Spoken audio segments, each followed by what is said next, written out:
আপনি জানেন কি পৃথিবীতে এমন এক গাছ আছে যেটাকে দেখে মনে হয় উল্টো করে লাগানো? হ্যাঁ, নাম তার বাওবাব গাছ। দূর থেকে দেখলে মনে হয় এর শিকড়গুলো যেন আকাশের দিকে ছড়িয়ে আছে, আসলে সেগুলো ডালপালা। এই জন্য একে অনেকে বলে উল্টো গাছ।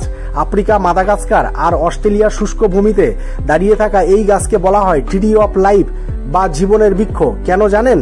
কারণ এর কাণ্ড অনেকটা বিশাল বোতলের মতো ফোলা, আর সেই কাণ্ডে জমে থাকতে পারে প্রায় 1,00,000 লিটার জল। ভাবুন তো, মরুভূমির গরমে যেখানে চারিদিকে জল নেই সেখানে এই গাছ নিজের ভেতরেই জল লুকিয়ে রাখে।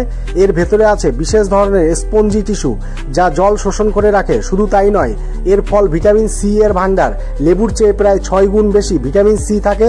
স্থানীয় মানুষ এই ফলকে খাবার, পানীয় আর ঔষধ হিসাবে ব্যবহার করে। আরেকটা মজার দিক হলো, আফ্রিকার লোককথায় এই গাছের ভেতর আত্মা বাস করে। কেউ কেউ আবার একে অমরত্বের প্রতীক বলে মনে। তাই দেখুন, বাওবাব আসলে শুধু একটা গাছ নয়, বরং প্রকৃতির এক রহস্যময় ভান্ডার যেখানে মিশে আছে বিজ্ঞান, ইতিহাস আর সংস্কৃতি।